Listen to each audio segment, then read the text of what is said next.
Welcome to the Write Your Own Story podcast. I'm your host, Betsy Leonis, and the founder of the Write Your Own Story company. Girl, I can tell you right now, you are definitely enough.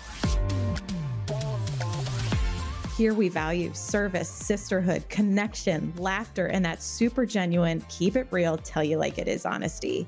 My hope is at the end of each episode, you realize you can do whatever it is you dream about and that you are not alone with what you struggle with. I'm hoping that you are snapping and clapping and hell yes in your way through each one of these episodes. So if this tracks with you, let's get started. I'm so glad you're here. Hey girl, hey, welcome back to the show. Today's episode is one that I've been really looking forward to because we're talking about something that hits home for so many of us, parenting. So much of parenting can feel like reacting on autopilot, like trying to hold it all together while our kids are melting down at the Target checkout line, or trying to figure out how to get 4 kids in 4 different locations all at the same time and feeling like you're just going to explode. And somewhere along the way, we actually lose sight of how we actually intended to show up as parents. That's why I invited today's guest, Erin Morrison, author and creator of The Conscious Mom, to the show. She's a straight shooter, a truth teller, and someone who's here to help us unlearn the old patterns that we've all carried with us through our life and reconnect to a more conscious and connected way of parenting and being. Now, listen, I know that sounds really woo-woo, but I'm telling you, she is such a keep it real, keep it honest, tell you like it is girl. She is also highly educated, a therapist, practitioner. Like, she is who you want to hear from. So if you've ever wondered, why did I just yell like that? Or something as deep as, how do I break this generational cycle without actually losing my mind while trying to raise these beautiful children? Or why do I always just feel so burnt out? This episode is your permission slip to slow down and get curious and remember that it's never too late to try things differently. In this episode, we cover things like, what is conscious parenting? What lies beneath parenting angst that we feel all the time? What's the one simple question that will bring me back to being closer to peace? And let me tell you, it's a good one. And then, of course, the super honest, I can't believe I just admitted this out loud, parenting feelings and moments that we both have experienced along the way. So if that sounds like something you're interested in, let's dive in. All right, everyone, welcome back to the latest episode of the Write Your Own Story podcast. I'm your host, Betsy Leonis, and I am so excited to be here with Erin Morrison, author and creator of The Conscious Mom. Erin, welcome to the show. Hello. So excited for our chat. Me too. So we met through Michelle, who is just like a total firecracker, and I absolutely love her. A gem. The literal gem. She is. And so when I saw that you had launched your book, I was like, I want to support your best friend, and I love your content, but like, I just am so excited that we were able to make the connection. Social media is so weird for so many things. But this is one of my this is probably my most favorite thing about it. Same. It's just great to be connected with like-minded moms. It's like such a treat. It really is. Like we were just talking before about that, which is it's like such a wonderful part of social media. And I'm so glad we're doing it today. Me too. Okay, so before we dive in and talk about all things conscious momming, would you mind giving us a quick rundown about who you are and what you're up to? Of course. So yes, I am Erin Morrison, and I did just write a book. It's called 3 Minutes for Mom, and it's a daily book we'll dive into it, but it's basically a daily book for moms to really tap in and connect to the good stuff inside of them and build upon it. It's just like my love letter to every mom, and it's just such a doable way. It's basically what I needed in my beginning of motherhood and still need now with my kids in the tween years. And my background, I started with like the traditional formal education and counseling. So I went to Columbia University and I have a master's in arts and education there, where it's really based on, psychology and counseling and all the things you need to know about mental health. And then I did training in more Eastern approaches, more about mindfulness and consciousness. And so I really blended those two, plus, as I say, my experience in the Motherhood University. And it has led me to really just sharing with moms about how they can show up more like the mom that they know they are and really want to be. And I just live for helping moms realize that they're just already great as they are, and the extra stuff that they might not love about how they show up as a mom is really just things we can chip away at, because the good stuff, like that gold underneath, is really what needs to come through and can come through. And it doesn't have to be so deep all the time. It doesn't have to be meditation and journaling. It can be authentic and doable for you. And that is what I do for moms. I share daily on Instagram. I have a private practice where I see moms individually. And occasionally I open up groups for moms. And so that's really me in a nutshell right now. And of course, I'm a mom of two. Yeah. God, I love that so much.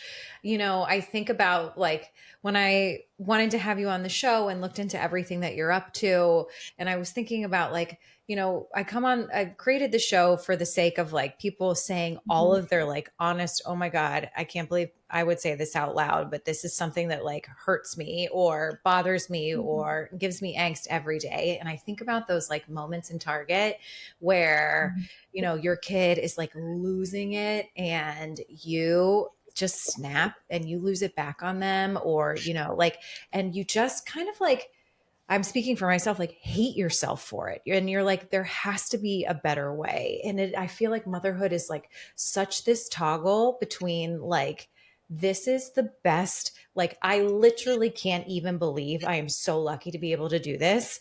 And also, like, I have so many times met the worst version of myself as a mom. And like, it's so hard not to hate yourself for it. But I think, I don't know. So I'm so excited for all the moms out there to just feel seen when you're like, I feel like, when those downswings happen, to be like, okay, like you said, I love that. All the gold is in there. Like, let's just swing it back the other way and just like settle into your natural greatness. So true. And I think in those target moments, it's so much less about your child. And I'm going to say this, I'm going to come back to that. It's so much less about your child and more about what's going on inside of you.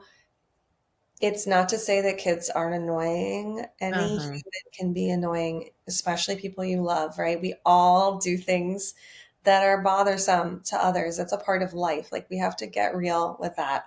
Yeah. However, so many times we take our children's behavior personally. We don't choose to do it. We don't say, this is personal to me, but that is generally the core of what we experience. It's like this narrative of, how could you do this to me? Don't you understand everything I do for you? I did X, Y, and Z. Why can't you do this for me? Like we look at it transactionally, but again, it's unintentional. This isn't like Yeah. something horrible we're doing. This is just the way we see our children because we forget that they are, you say you're acting like a child.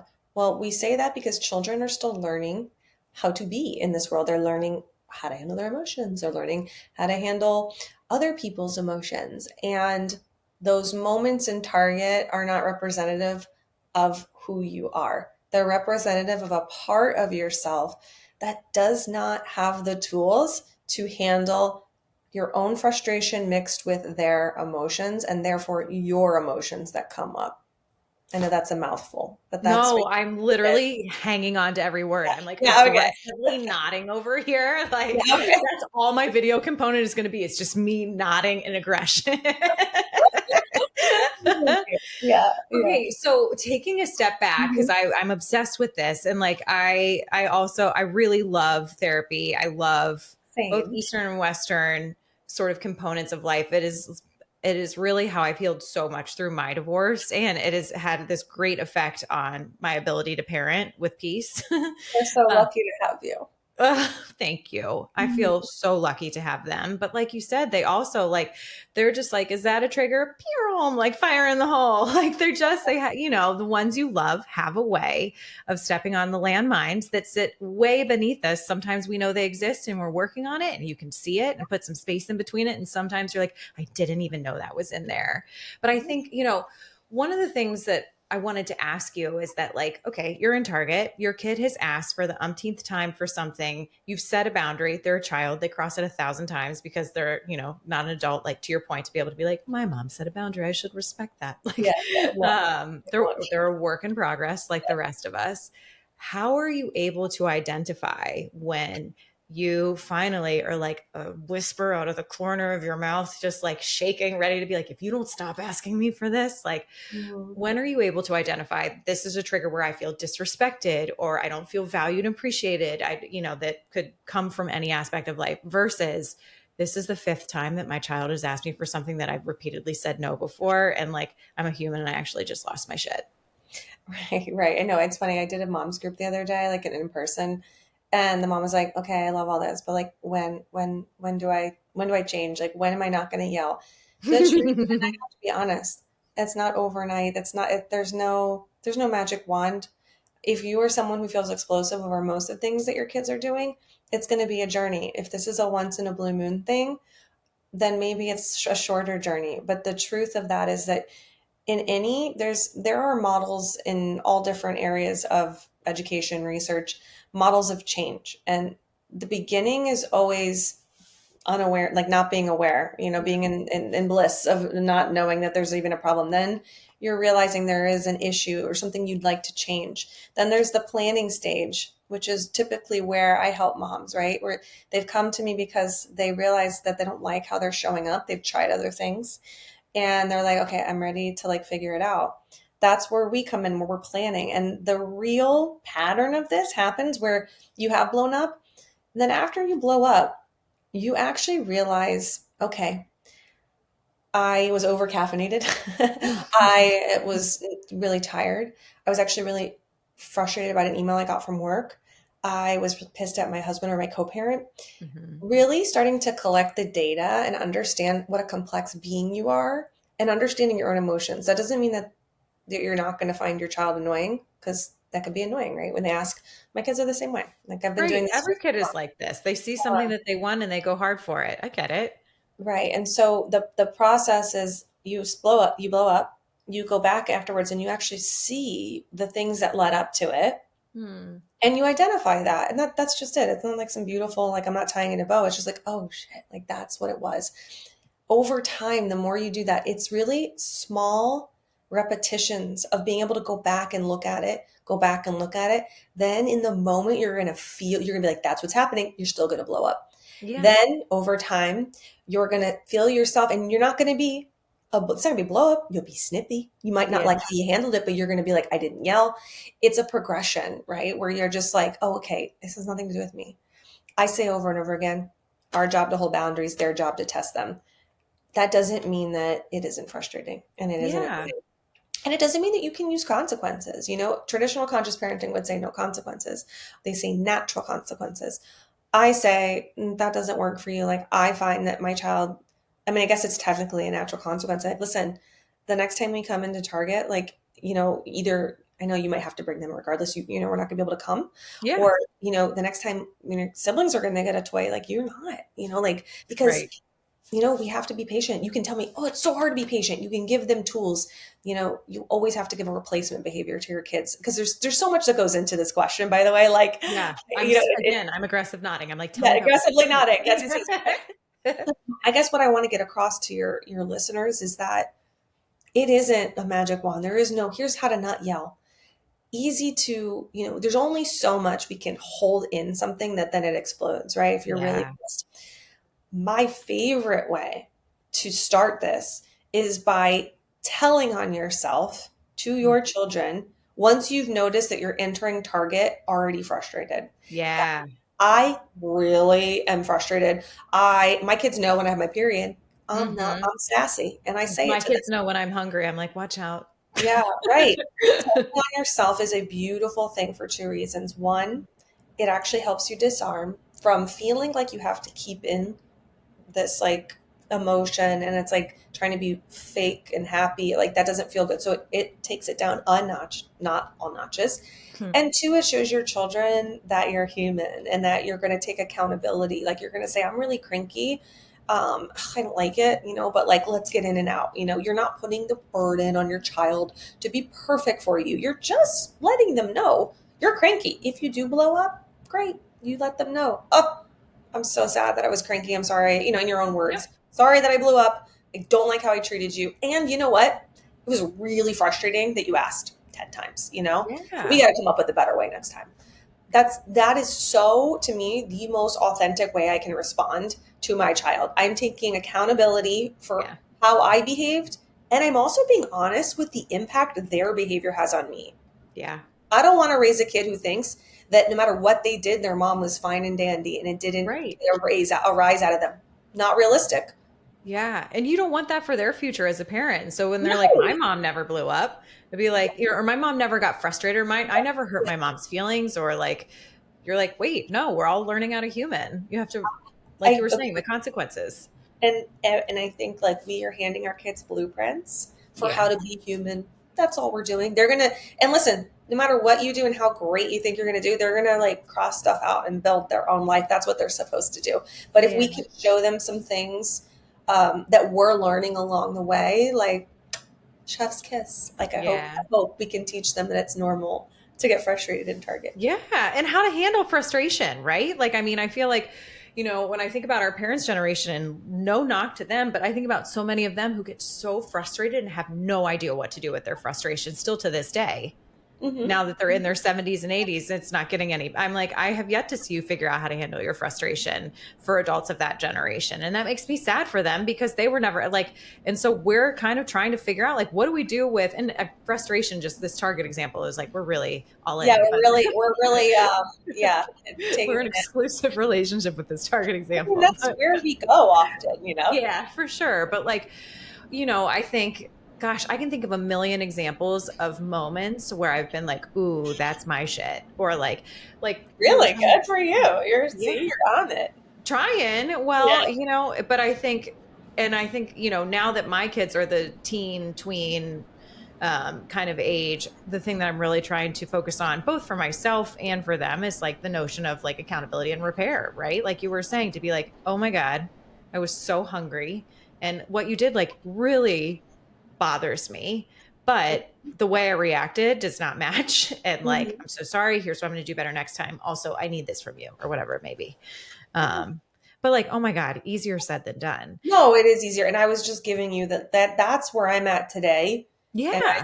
I have been I have been at this not just in parenting, but I mean in my own understanding and exploration of my emotions through therapy, like a decade before I had kids, you know? So Totally. so I don't think it's just, I'm not pretending like it's easy peasy. That's why I always try to be very clear. No, that's not how it happens. I Yeah. think that's one of the hardest things for mothers today is that we live in a world where we get, messaging and content with the best of intentions, saying, here's how to handle X, Y, and Z. There is so much background. It's like, the tip of the iceberg. Like Right. that's the words that you see. Everything else underneath is really what produces the intention and the like energy behind what you're saying. So, I tell people that most moms come to me and they're like, I tried gentle parenting. Why isn't it working? I'm like, well, think of it this way. It's like you have all this stuff swirling inside of you, but you put this mask on of gentleness. And then the more that it's not tended to, it swirls up and pops that mask off. And then you're like, Yeah. "Rawr," Rar. that's really what it is. It doesn't mean that there's anything wrong with gentle parenting. It's just that is not the only, like, that's not necessarily the end all. I think for most of us that are millennial-ish moms who we grew up without a lot of attention to detail on our own emotions because our parents didn't. Again, it's not knocking them. It's just, it is No. what it is. Like Yeah. each generation has their thing. Yeah, I know, right? And our kids will evolve well They beyond will. us. Can't wait to be like, I already see what ours is. We overcorrect. We step in and intervene in things that prevent them from developing frustration tolerance and resilience. We really over index on the things we didn't get. But I do see our generation, the pendulum swung far the other way of our parents. But we have, because we're doing it with ourselves, we are able to get that, pendulum more towards the middle. So it's not like a lost cause. It's just that, yeah, a lot of us are overdoing it. And yeah, again, like it just is what it is. right. It's not like a slap on the wrist. It's like we're always doing our best. That's like, I say that all the time. I'm like, everyone is just doing their best. And sometimes, your best isn't good enough, and that's okay too. But like, everyone's just doing their best. I was thinking about when you were describing the moms that you talked to, and it was like, like when I think of parents like working with a coach, it's like, oh, I can't get my kid to sleep, or I can't get my kid to potty train, or my child has sensory issues, and is there specific coaching? What is, when a mom comes to you, whether it be for a practice help or to find your social content or read your book, like what is her state? Like, I want, as moms, I feel like we're starting to spark curiosity to be like, oh my God, I love her perspective. And it's like, do I need to work with her? Do I need the book? Like, who are your people, so that all these other moms can take that shoulder relaxed sigh of relief? Oh, I love that. I think I'll start with the broad, right? Like for people with the content in the book, I think it's for moms who want to, they just want to feel comfortable in their own skin parenting, and they don't care about having a label of what type of parent they are. They just want to be the parent they know they are, but seems to get lost in the mess of motherhood. That's really where this is at. I think there's also a lot of parents that have been like parenting style curious. They're like, try this, like, because it all just really does sound great. It just does sound, oh, yes, like that will work.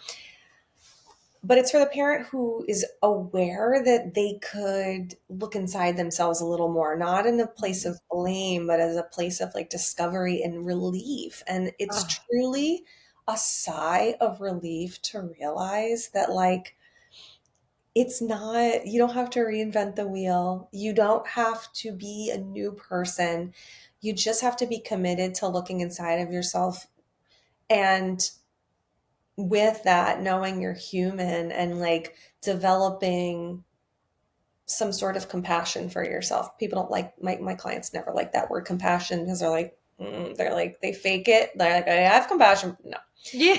We either have pity for ourselves, which I'm for, because I think pity is a nice little, like, you can hop to compassion for that. But what I like to say is moms who want a better understanding of why they are the way they are. That's what. And why they feel the way they feel. Yeah. Because I feel like, especially with social media, where everyone gets the highlight reel, and rightfully so. Like, I get it. You want to go back and remember the great parts. Like, no one's doing it maliciously. Again, everyone's out there doing their best. Yeah. But like, when you have these internal feelings where you're like, some days are awesome. It's a minute to minute game out here, folks. Like sometimes, and it depends. Like, so you have these feelings and you're like, it must feel so isolating sometimes to be like, why does it seem like everyone else is doing this and I feel this way?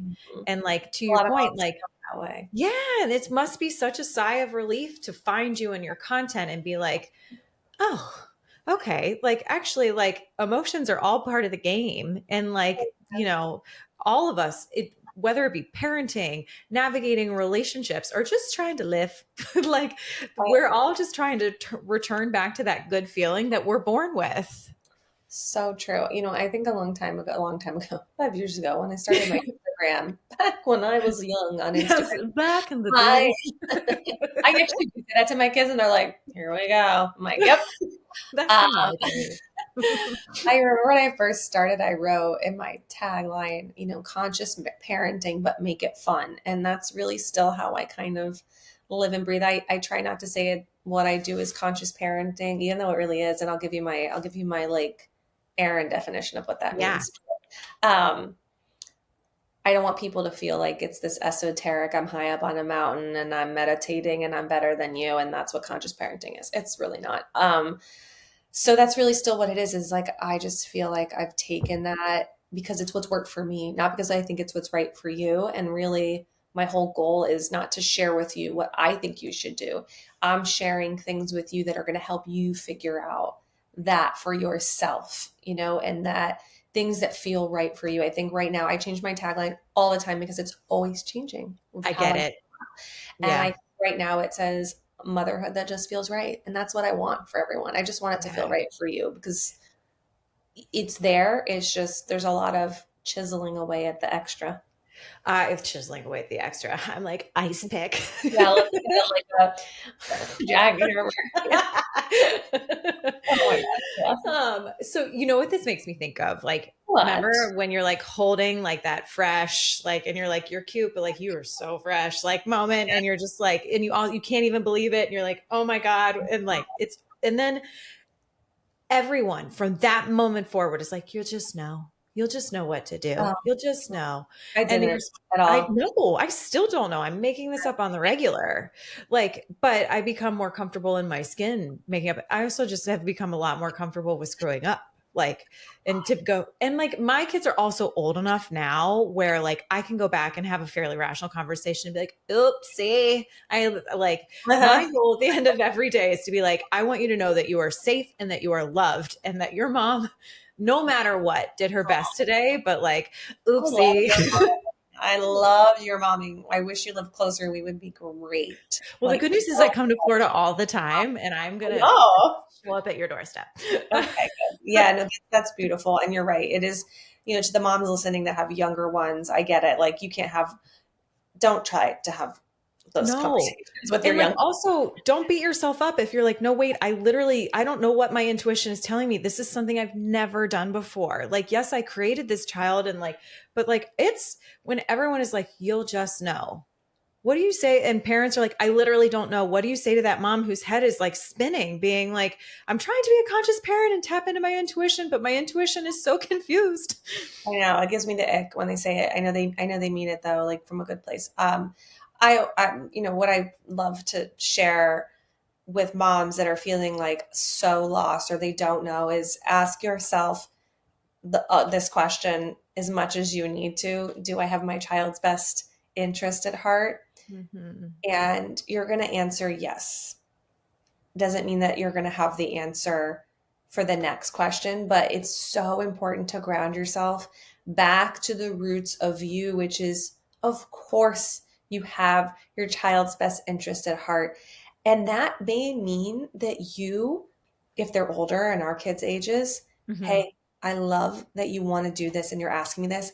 I actually really need to think about it because I'm not sure and you deserve the clarity in Yeah. my answer, right? I'm going to talk to dad about it. I'm going to talk to mom about it, or I'm going to talk to my therapist, whatever you want to say. Right. Anyone. And I'm a going to child, Google it. yeah, I'm going to, ChatGPT is waiting for me. Yeah. I've yet to tap into that for my parenting, but Same.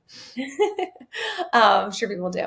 I just think that question is something that's really grounding and rooting in the moments where you feel like you're swirling and you don't know.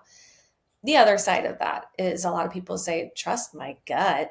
Yeah. My gut tells me to run and hide. My gut, da da da da. And that's where the deeper work in my practice and other people's practices do this as well, where you really start to understand what is your actual true self, and then what is that ego, that defense mechanism that has existed for so long that it really feels like you.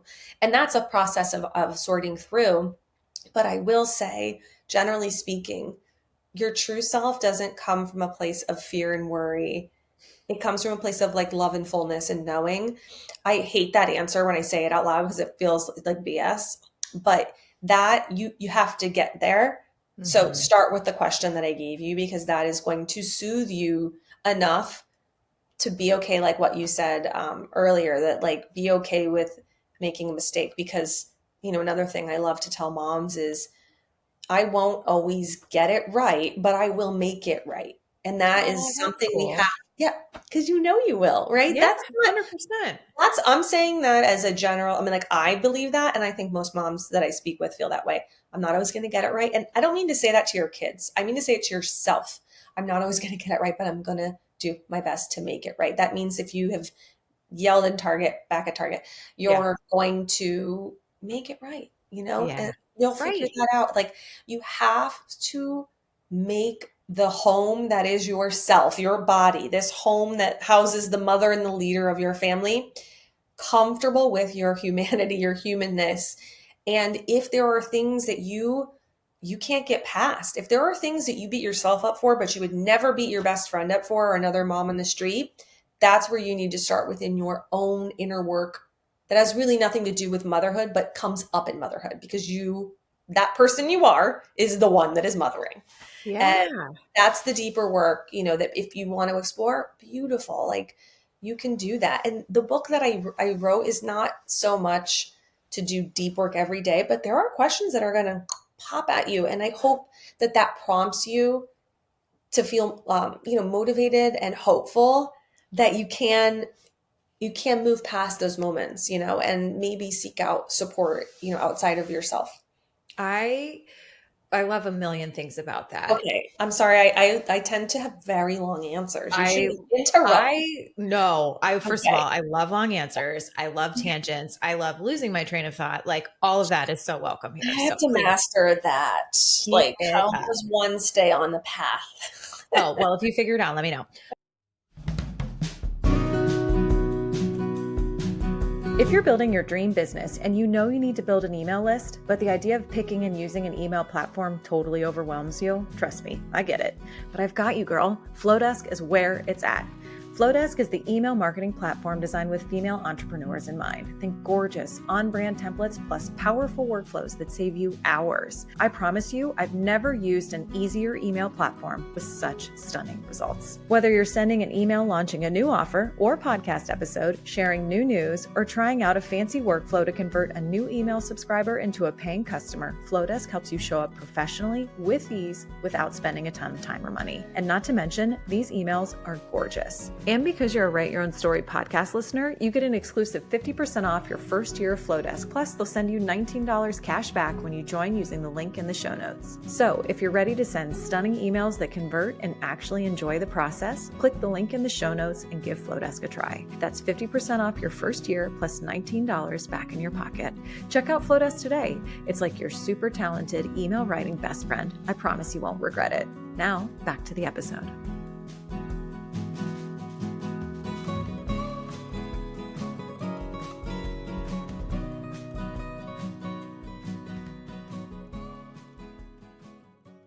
One of the things I know exactly, I think everyone listening to those moments where you're describing your true self is that feeling of like love and light and peace. And I know that sounds so woo-woo. First of all, I openly love the woo-woo, so I'm on board.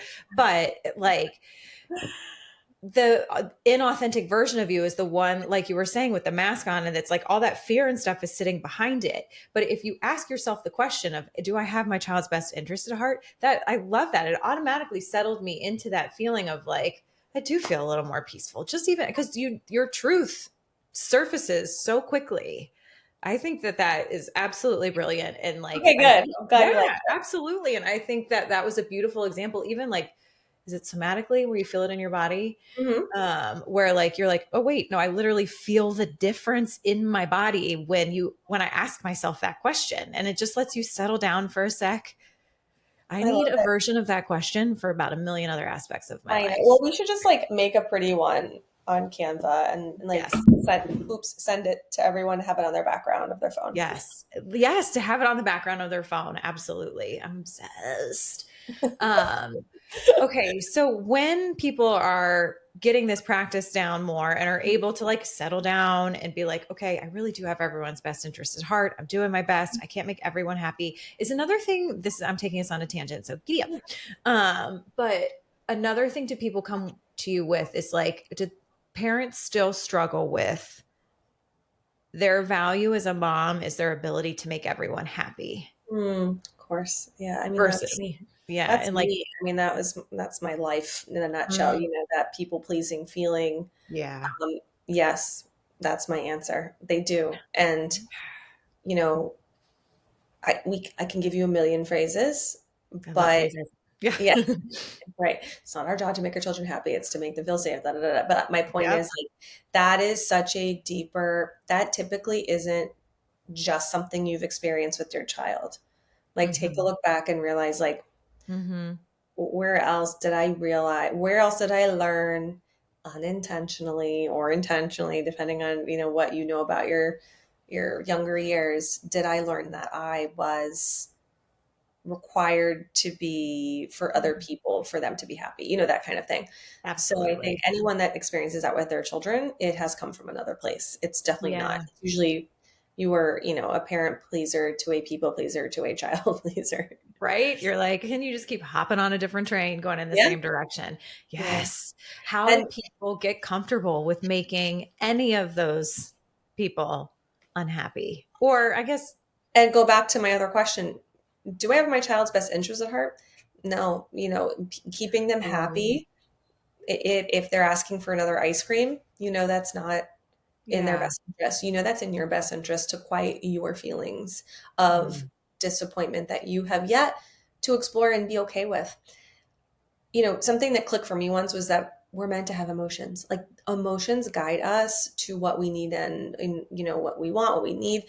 If we stop your child crying and wanting more ice cream, that's a good one to go with because that another ice cream, is it going to destroy them? No. Is it going to hurt them more than help them? Probably, right? For most kids, right? mm-hmm, That's a great example of that question leading you to realize like, oh shit, like that's more about mm-hmm. me not liking them unhappy than me realizing that my job is way less about, of course I want them to feel happy, but there's a lot of things kids say are going to make them happy and are not good for them. Right. Good for adults, but Yeah. that question is super helpful. And I know it's not the only question you can ask yourself, but in Yeah. that situation, I think it's helpful for people pleasers. And it is such a huge realization in motherhood when you start to realize that you've done some things and parented in ways that have prevented your child from developing certain skills and confidence because you couldn't handle their emotions. Yeah. That's my journey, and I Same. have had to self correct.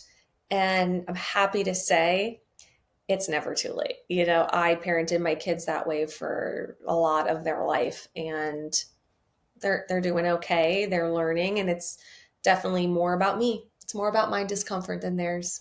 Oh, I had such, and I think a lot of parents can relate to this. I was like, for the younger years, their behavior, their performance felt like, this is even embarrassing to say out loud, but here I am. Felt like a reflection on my ability to parent. So, like, if my kid was having a meltdown in Target, I was like, clearly that means I'm not good enough as a parent to be Mhm. able to control their emotions, which, hello, they're a human. I can't control anything about them. Like, but that is, I felt that so deeply. Or if they were, like we were talking before we started recording, my oldest son is a drummer. He actually is like a very athletic kid. He's super coordinated. He doesn't have an ounce of aggression in him unless you hand him drumsticks and then he just wants to break them on the drums.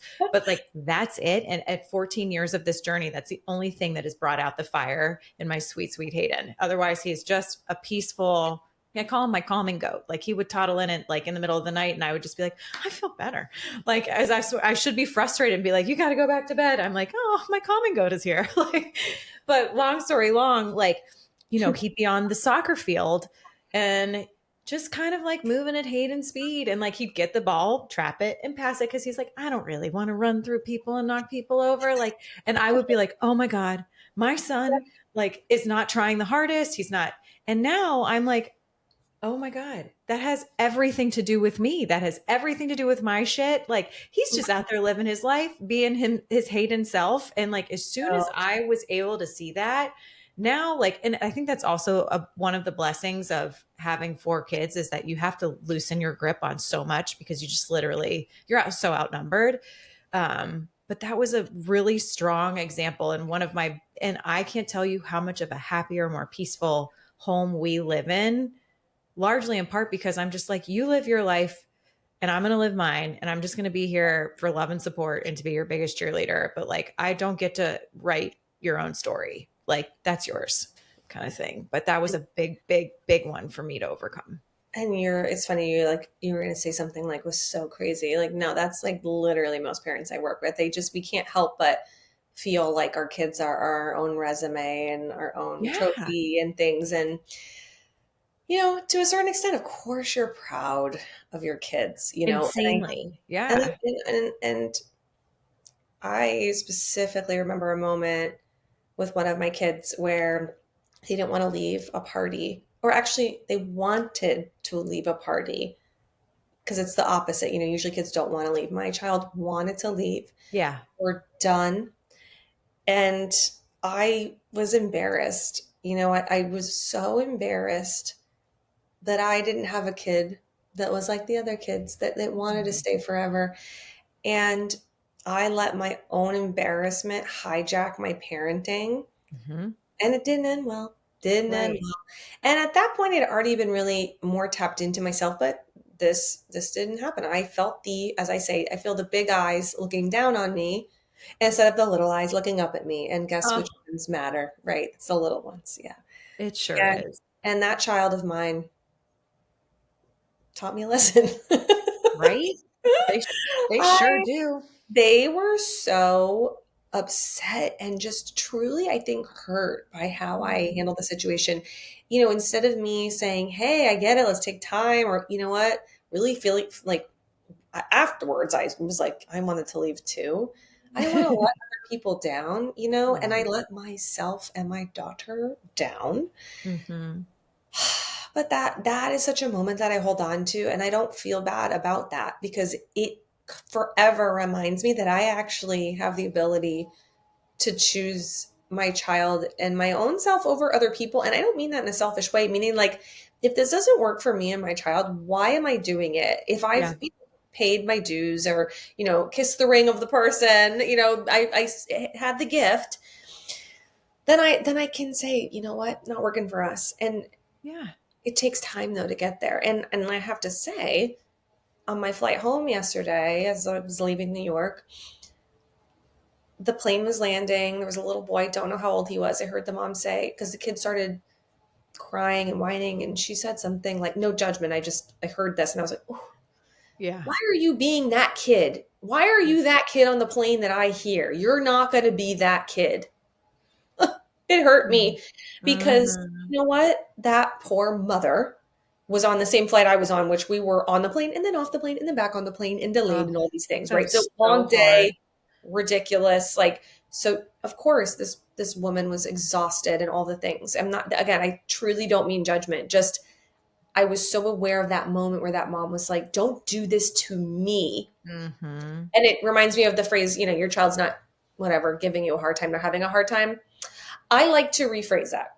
Yes, your child isn't giving you a hard time. They're having a hard time, but it doesn't mean that you're not going to have a hard time too, Yes. And so that's what was going on there. And, I hope hope she watches this episode and realizes what happened. But otherwise, it's just those moments that I hope if you have, or, you or your listeners that like, hold on to that moment and realize the feeling you feel of maybe guilt afterwards is a positive emotion leading you back to where you want to be. That's okay. Use those as like ahas, like I do for myself, because otherwise, what's the point of making that like feeling bad about it? Like, what is that doing for you? Like, if your guilt should work for you. Like, use that beautiful emotion for what it is intended. Let it move you closer to where you want to be. Ooh. I think everyone was just like became woke to how to think about guilt. Good.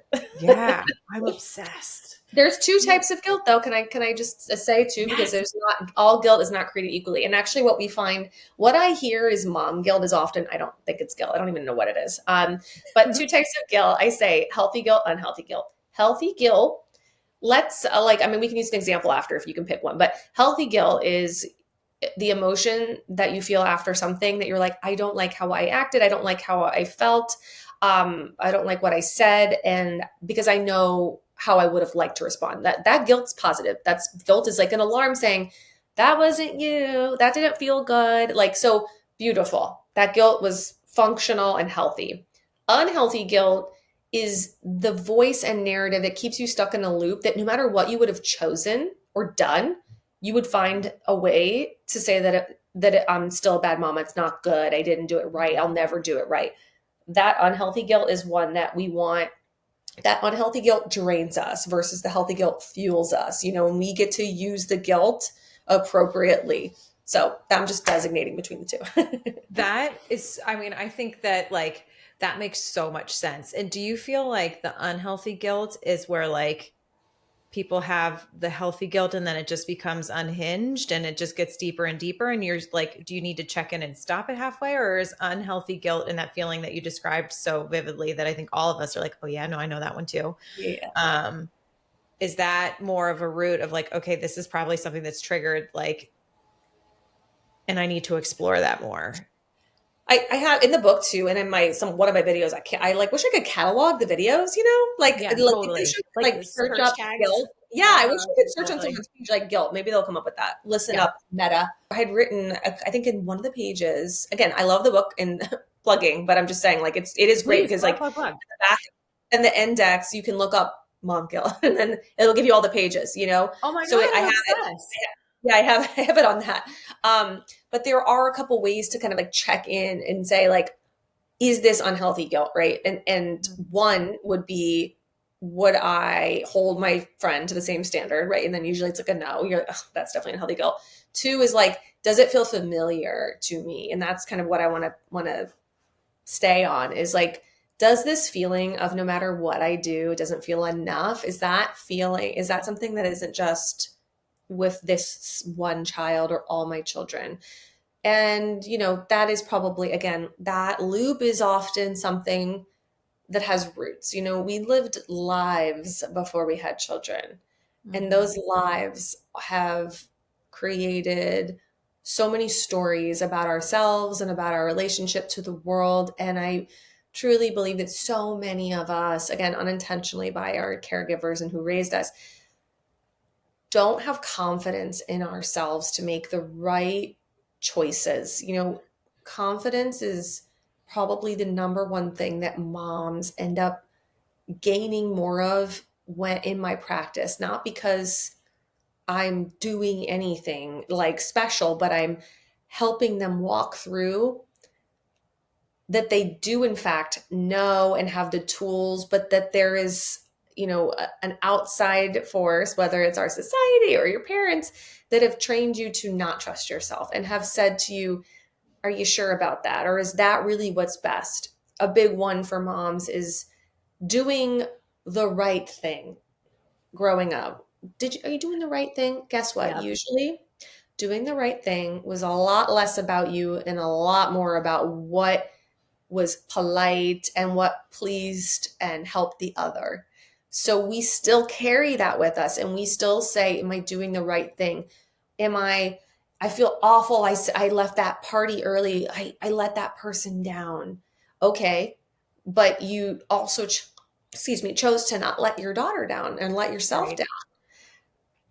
Having to part ways, and this is something I'm still on a journey with, parting ways with letting other people down is definitely a journey, and it's a journey I'm on. And if anyone else isn't on it, I get it. It's tough, but you will get there and you will realize that you actually cannot control what anyone else thinks about you, no matter what, no matter how great you are. I feel like that's with divorce. God, that was like, and choosing to end the marriage, circumstances, like you said, tip of the iceberg, right? But the way that I internalized it for so long was I've let my kids down. I should have, but I'm like, no, wait, they need to know what it looks like to have boundaries and to set standards and to find peace and be happy and write your own rules. And it is a continued practice for me to have to let go of that guilt that I put on myself about that versus what is really truly my goal and, what I hope I'm doing perfectly, very imperfectly. But I get that. I get that completely. There is something that feels so, selfish about doing what serves you. I think, when people are like, I shouldn't have left the party early. This person might not feel like I care about them. When you're like, I have a migraine. I was on a plane, off a plane, off a plane, on a plane, off a plane. And my daughter is genuinely just not feeling it and feels uncomfortable. And I'm teaching her to be like, stick it out, even if you're uncomfortable. I don't know. You know what I mean? There is this inherent feeling that is, I don't know how we all got here, but that feels a little selfish about being and I think there's a balance and a dance to living a life that you care for others, but just as much, if not a little more than you care for yourself. Like, Mm-hmm. I think that this idea of like that, sacrifice of a mother, the martyr, thing, we know Totally. no one's saying, in our generation at least. I know in previous it was like a badge of honor. No one's Mm-hmm. saying that now, but that still very much exists inside of us, in that sense of like, you don't want to let someone down, and you do feel, and you feel some sense of guilt. And again, I guess we can bring in healthy guilt and unhealthy guilt. I think healthy guilt is like, of course I feel upset that I left someone's party. I always want to be there to celebrate, but I also want to be there to celebrate like in a state that works best for me and my child. Now, that opens up the door to like helping your child get through hard things, right? Do I let my child leave every party that they are uncomfortable with the moment they tell me? Probably used to back in the day. Now I don't, because I know Yeah. that they'll be able to get through it. Yeah. And so again, case by case basis, it's a delicate balance, just like caring for others and caring for yourself, and um, I feel like I wish it could just be so simple, right? Like that Yeah. this is the book of how to handle it. It is. That's why tapping in and knowing like what is actually truly best for you is something that comes with practice, like anything else. Yeah. And it is truly, like you were saying, like a case by case scenario. It really is. Ugh. And which is, what makes, I think motherhood is like such a life assignment. And, maybe that's one of the reasons why it's so hard to be present is that, well, one, you have like a million things to do. So it's No, like I you've got don't. 1,000 tabs open, your air traffic controller, the panel has gone out, you are blindfolded I and, like that. and That's good. being held hostage, like, Yeah. because everyone wants a snack. But, um, maybe that's why it's so hard to be present, because so much of motherhood is feeling things from your past and worrying about the future. But like, you Hmm. really just, even just like the sticky fingers reaching, tugging on your nice shirt that you just put on to go do the podcast because they just want a snack. Like, even that is a good moment. Like, and if you just like, I really like went through this phase like a year ago where the adrenaline of sort of life had worn off, and, the big change of like getting divorced. And I was like, I need to learn to fall in love with the life at my feet every single day. Like, it's not going to be all day. It's not like I'm going to put my head on my pillow and be like, that was a perfect day. But like, I need to learn to love the life right at my feet before I figure out what I want next for my life. Like, I need to learn to fall in love with the now. Which that took a minute, but like now I feel so much more peaceful and so Mhm. much more connected, both to myself and to my kids. And like, I guess I also have had to, in the ability to do that, is to let a lot of things go, to be like, you know what, I'm sorry I can't make all of you happy, I'm doing my best, like, or whatever it may be. But I don't know, that was kind of another one of the bajillion life assignments that, motherhood brings us, is like, you don't see them coming, but they really are such a great gift.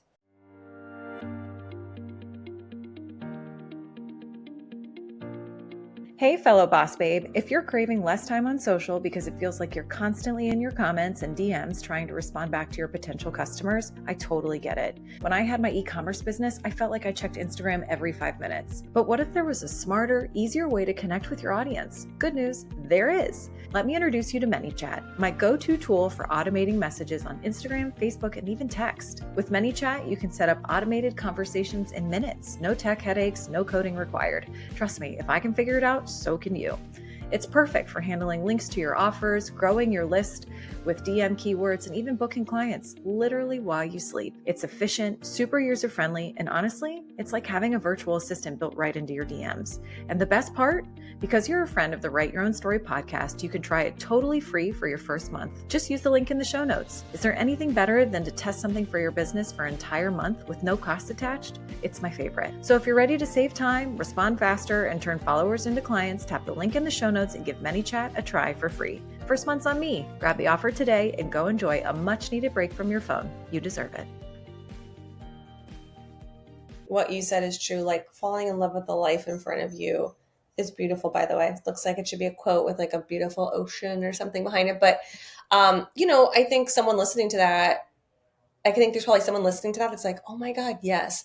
And then there's someone that's listening to it and like, that's bullshit. Like, I hate that right now, you know? And I think that what you mean, and I'm like putting words in your mouth, but I'm just saying, like, I get what you mean in the sense that, like, I can choose to dwell in what hasn't gone right, or I can enjoy what has. The first page in my book is literally water what's already growing, because it's like the premise of the book, which what I mean by that is, if you had a beautiful garden and all you cared about and focused on and were obsessed with was pulling out the weeds to the point where you forgot to water what was already growing and even look at it and enjoy it, you are totally missing out. And that's what happens to us. But we live in that kind of world where we're just always on the lookout for, what else can I do right? What parenting thing can I, that I haven't done yet? Or, oh my God, I said good job without giving them praise for their effort, or whatever bullshit that you hear out there. It's like, we have to water what is already growing within us. And I think that's what you really mean, because a great question I ask my clients in session often is, I want you to look back at yourself like a year ago, 5 years ago, or last week. Like, where are you at today that you weren't there last week or last year? And in your situation, right after separating or divorcing and finally settling in, like you said, the adrenaline was gone or has settled. What a beautiful moment to celebrate what you accomplished and what you weathered and what you learned and how you grew. Like, not because you need to like sit and hold hands kumbaya with all the versions of yourself, but like in the sense of like, yeah, why not? If we're going to obsess over what we did wrong, can we not also obsess about what we did right? Like, let's be equal opportunists here. There's is it working for you? It's probably not. And it is a practice. It takes time. You're not going to wake up and be so excited about your day. You have to practice that. That's why the book is literally a 3-minute thing a day, because I'm like, I only have that amount of time and I want it to feel doable for you. Small, doable changes add up over time and create lasting change. It's no different than if you wanted to switch your diet. If you wanted to get rid of something, like, you don't get rid of everything. You slowly do it so that it works for you. Yeah. So to your beautiful quote, like, I just love that. And I hope people know that's a practice. You didn't just wake up one day and decide that everything's gonna be great. You probably worked at that. 100%. And then I also worked at accepting the things that weren't great and realizing that in the grand scheme of things are still great. Like, love that. Yeah, absolutely. Okay. Can we talk about, I love that your book is like these bite-sized sort of snackables. I know. I just like reference it all the time because I read it all the time and I'm talking about it all the time. So like, it just is, it's all of my work anyway, that's on Instagram and in my sessions. It's all in the book anyway. Like, it's not anything different. So I know, but I'm obsessed with the fact that you're like, I don't have time for meditating and journaling. You're like, but I think I was listening to one of the podcasts that you recorded. You were like, and I love the audio version because I'm always in my car. So like, I once a day press play, and it's just something to think about, to like, kind of tune that muscle of your brain and your body to be like, okay, we're just going to do, like, we're moving the Titanic here, folks. We're like, it's one, right? It doesn't just move. You got to like slow and steady. So I think, tell me more about like what made you write the book and what you hope for moms when they get the book.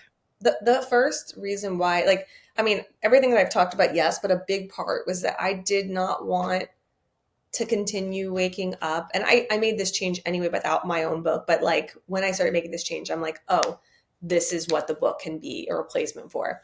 Waking up first thing in the morning and scrolling.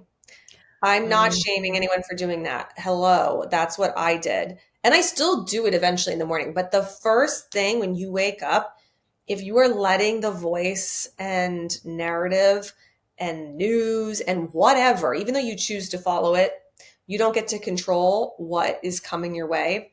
That is not the ideal way for me to start my day, having like 100 voices in my head. The ideal way for me to start my day is to reground and group myself in like feeling good about who I am as a mother and what I want my focus to be on as a mother, mom, whatever, like woman. So that's what it's for. It's like, make that your little act of self-love, self-care.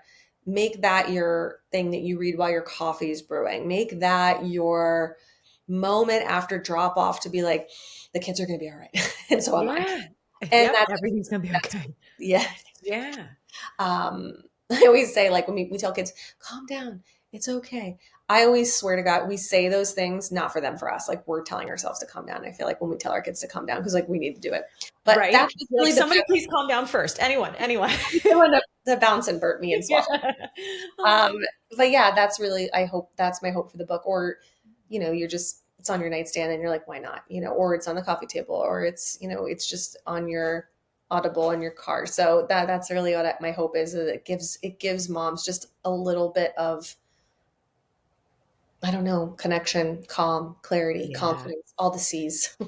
You know, I read somewhere that our children don't talk to themselves and treat themselves as much of the way that we talk and treat to them, but really how we model how we talk and treat to ourselves. And that was like a wild awakening for me, where I was like, oh God, I feel like I'm very conscious about pouring love and safety and all the things into them and letting them now, I've gotten so much better at being like, I'm immensely proud at you living your own life, writing your own rules. But like, it makes me pause and I think about this book and like, when you're like, I could just aimlessly scroll, or I could take the 3 minutes to just read the prompt and sit quietly with my cup of coffee, or what's the worst that's gonna happen? What's the worst that's gonna happen? And like, when your kids watch you take those moments, or watch you find your peace, or watch you like feel more confident and see the work that you're doing, like that's the kind of stuff where like those are the lasting blueprints that you're passing on to the next generation, in my opinion, probably based off of the reel that I saw. Yeah, that's our new, like, I read something. I watched. Mm-hmm. Yeah, and it's funny, you're making me think right now. I'm like, oh, that's where it came from. My mom, for the last 20 years, maybe even before that, but my dad died 20 years ago. That's why, like, someone gave her a book. She's Catholic. It's a book called Jesus Calling. It's a devotional. She has that and some other little book. And every day for the last 20 years, in this book, you should see it. It's just falling apart, but she won't get a new one because she just loves it. Oh, I bet. Every morning, just a little reading. Like, my mom is perfectly imperfect.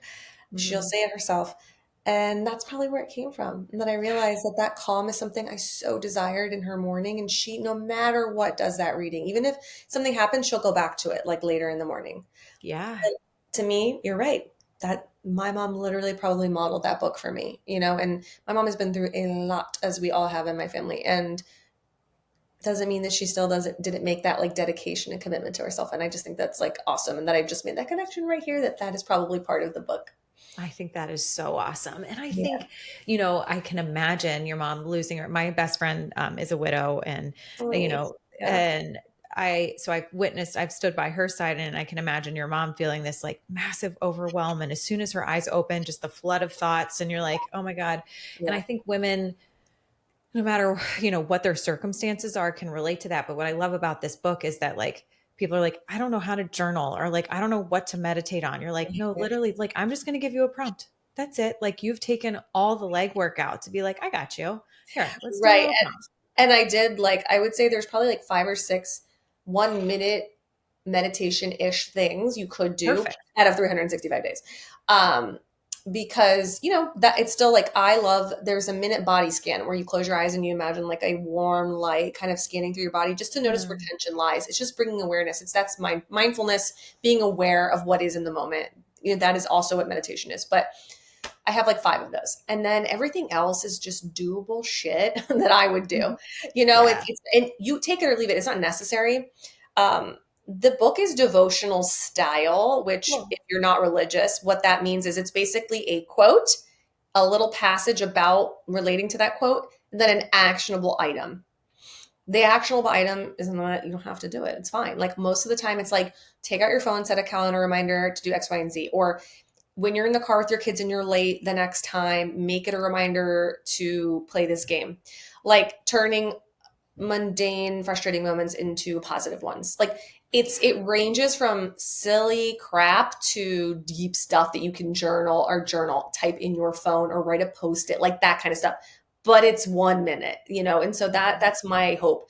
The best is that, like, I have polled my best girlfriends about this, and my girlfriends range from doing the work I do and going on, like psychedelic journeys to heal their trauma, to friends who have not stepped foot in a therapist's office and like call themselves like 80s parenting style, So like I have a range of amazing, and they're all great mothers in their own ways. For sure. And I've pulled them on it. And, I love the feedback. And I'm going to be honest with you. Some of them, like my more 80s style parenting mom was like, I like 90% of the book. She's like, other stuff I'm like, oh God, no, like being way too nice to your kids when they're having a meltdown.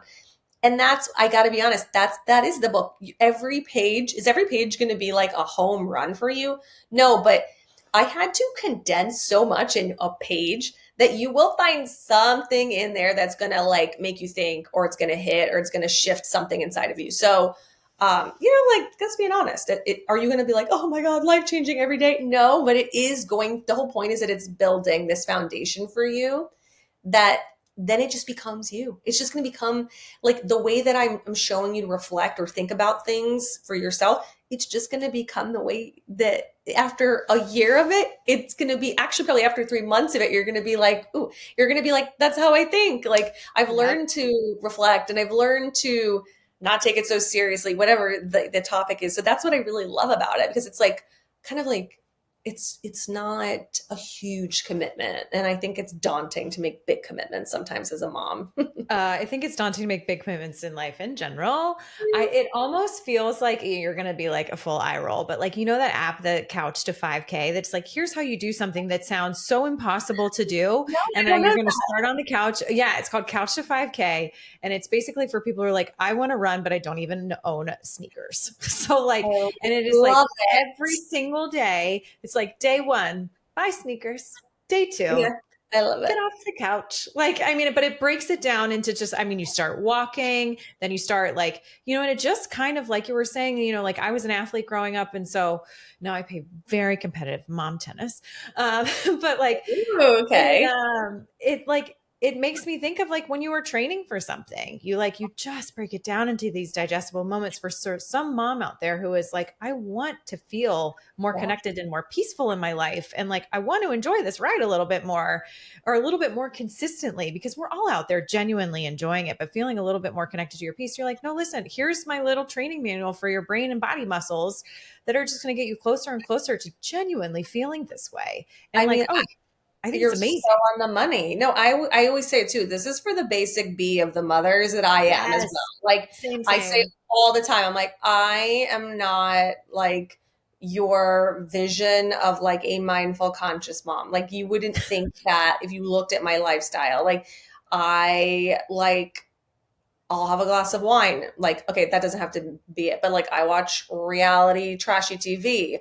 I like to get a little hit of Botox every now and then. Like I am not living the ultimate clean trad wife lifestyle here, but I love components of all of that. And that's what I always say. It's like, this is not, don't worry. You don't need to be like, again, meditating, journaling mom to do this. This is actually, this could be for you, but it's usually not. It's like people that are that already at that point. No, you don't need this, but it is a nice little extra. Yeah, but I mean, like, I love to journal and meditate, but I'm like, my book comes today and I'm like, gimme. Oh, no, I should have sent you one way before. See, I'm so off my game. No, don't you sweat it for a second. Send me one and then I'll give it to a friend. Okay, good. I shall. But I like, for someone who does journal and meditate, like, I also like, this is so great because this is going to be the easy button for me. Like, I can just like do a small prompt in the morning. That sounds lovely. And also it's perfect time for summer. Like, my kids are like, they are rising at different, like now the schedule gets all loosey goosey and I'm so excited for all of that. But I'm like, this is perfect. This ensures that I get 3 minutes. That's just for me all summer long on my back patio with some headphones in that I can't hear anyone else. I know. Yeah. That's why I really say like, again, of course I want people to buy my book, but like, it's really great to have both, like to have it. If you're in your car a lot, like get the car and get the handheld version, get the hardcover book, just so that you can go back and forth between, because that's what I do. But, well, that's cool. Yeah. And my favorite part is I got to read it. So I love that it's in my voice. I was like, I kind of fought for that with my publisher and the producers. I was like, oh, you know what I love about the Audible version too, is that like I switch up things and like say things and make noises and use my inflection that I normally do. So it just feels like you're talking to me or like you're on the phone with a friend. That's kind of my favorite part. See, I love that. And I feel like also, you know, like those moments where you're running to 99 soccer practices and all the things, and then you get a quiet moment in the car and you're like, I feel so lonely all of a sudden. And like, you're like, oh, now I can just put a friend in my ear and like have a minute to just think about something positive. I think it's awesome. You'll listen to 3 Minutes for Mom, and then you'll listen to Write Your Own Story. Perfect. Yeah. See, just a little this, little that. I love it. I love it. I love it. Okay. Where can people find you? Where can we get all these amazing things? Yay. Okay. So I usually, not every day, but generally every day I post a video or like a quote or something on Instagram. It's The Conscious Mom, because someone else has The Conscious Mom. Don't know who she is. So annoying. I'm sure she's lovely and wonderful. She doesn't post. But anyway, it's The Conscious Mom. If you're listening, let me have it. And then you can buy the book. It's 3 Minutes for Mom. You can get it on Audible, like we talked, and it's on Amazon, Barnes & Noble, Target, really anywhere, you know, books are sold. So that's it. My website's The Conscious Mom. I'm redoing it, so pardon my dust, but it's theconsciousmom.com. No it's on that one. Love it. I'm so wildly impressed with like all that you do. I love the way that you show up. I was like, I told you in my email last night, I was like, I just listened to a couple of your episodes to prep for this, and you better watch out because we're gonna be best friends. I know. That's what Michelle said. She's like, you're gonna love her. I'm like, I'm so glad. I love that. Thank you. Yeah. No, it's so nice. And I think, you know, for people who are like just craving like someone to be like, okay, just like give it to me straight and keep it real and like just be honest and like enough, like I can't handle one more perfect feed of being like, this is how you do it. Like, and it's hard not to show up that way, especially when you're so passionate about something and you're like, I want to be concise, I want to get it right, I put a lot of thought into this. Like, I just think your vibe and energy is something that is like so warm and welcoming, but also so open and honest, and obviously also so like research backed, like you're highly educated.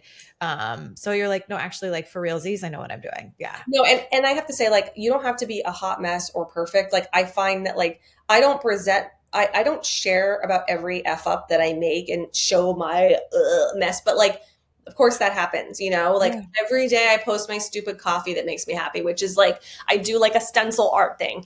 I don't stencil art my coffee every day, and I don't do that to be perfect. It makes me happy. Like, that's why I do it. Then so yes, I love that you like notice that it's not like perfect, but it's also not like, I'm not going to show you my messy kitchen. Like, I can if you want, but like, just know, no matter who's showing you their perfection, that's curated and it's not always. So don't buy the lies, guys. Right? Just remember, everyone's kitchen looks like yours, full of mini piles. Mine is drowning in mini piles right now. Sticky. Yes. Sticky. Yes. Oh, thank you so much. This is so nice. This was just an absolute blast. I'm telling you, when I come down to Florida next, I'm totally going to look you up. We have to go grab a cup of coffee or wine. And bring Michelle, and we'll have so much fun. Just don't come in summer. Come in fall. I will not. Yeah. It's too hot down there. Okay, you guys, absolutely go check out all of her stuff. I'm so excited to get my book. I'm going to be sharing it on social as soon as I get it. This has been an absolute pleasure. I think every mom like really can just appreciate like the returning to just that peaceful feeling that really exists in all of us, even amongst the chaos, in like a very just like keep it real, digestible way, which is like, what a gift. And I think, you know, when I think about this and the benefit for our kids, you know, as well, to be like, oh, so like I actually get a model of like what it's like to be like a real human and to find peace and to work on myself, but not in a like I have to be perfect way. I just want to feel better way. I think it is a beautiful thing for everyone involved. So thank you for the work that you do. Thank you. So sweet. All right, you guys, share this episode, because I know all us moms out there are like, yeah, I could use to take a deep breath. That sounds amazing. And Erin, thank you again for everyone. And thanks everyone for listening, and we'll catch you next time. If this episode spoke to you, send it to a fellow mama who might need it too. Let her know she's not alone in the messy middle. We're all in it together. And if you're craving more real talk episodes like this, make sure you subscribe and follow along. We've got more good stuff coming your way. Until next time, give yourself some grace, take a deep breath, and remember, you're doing so much better than you think. You've totally got this. Well, that's the end of this episode, but promise me, you won't stop here with whatever it is you're feeling or dreaming about. I hope you leave today feeling empowered to live life just as you see fit. If this podcast was helpful to you, it would mean the world to me if you could leave a review on whatever platform you're listening on. I genuinely just want to help women live the life they dream about. So if this type of content tracks with you, subscribe to this podcast or visit our website, writeyourownstory.co, to download digital courses or to grab a journal and a mug. to just dream in and dream with. It's your life, lady. Do you. And just remember, I'm rooting for you, and you've totally got this.